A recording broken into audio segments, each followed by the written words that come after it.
So how do I train my dog on the boundaries of an electric fence? Well, look, here's really the thing, okay? Electric fences are a great tool to be able to use to be able to train your dog. But I see one consistent mistake that a lot of families are making. And man, I'll tell you this, anytime that it comes to remote collars or electric fences or things of that nature, if you screw up that first week, that first time that you're going to work with your dog on the electric fence, you're going to create some pretty big problems for you and your dog.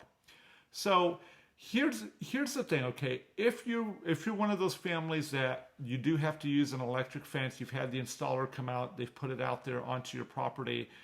The one mistake that people make is this: if you do not have a fence, just the electric fence, and you put the collar on the dog, and then the dog begins to head out, you know that the dog is going to be uncomfortable whenever it gets to the electric fence, but your dog has seen some squirrel on the other side.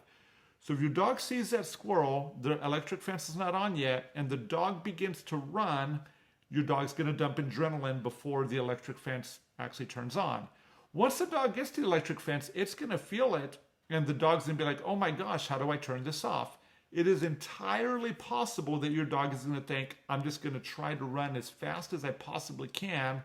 And what will happen if that's the choice that your dog makes, it'll get out of range out of the fence, and then the fence will actually turn off.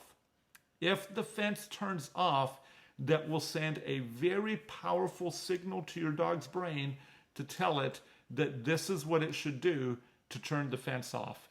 And it's really going to be the thing that's going to make the dog understand that, wow, this is what I do. And so now you're going to have one heck of a time trying to train your dog on what the boundary is. So if you've purchased an electric fence, here's what I actually want you to do. If you have no fence, you will go out with a long line. It needs to be attached to your wrist.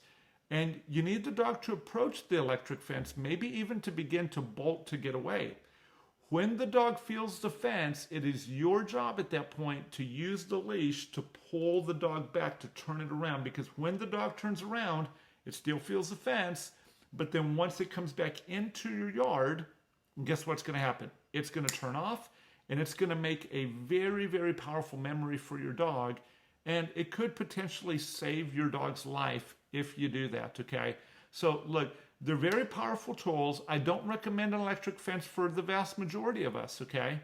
But if you are going to use one, do not just throw your dog into the backyard and hope for the best.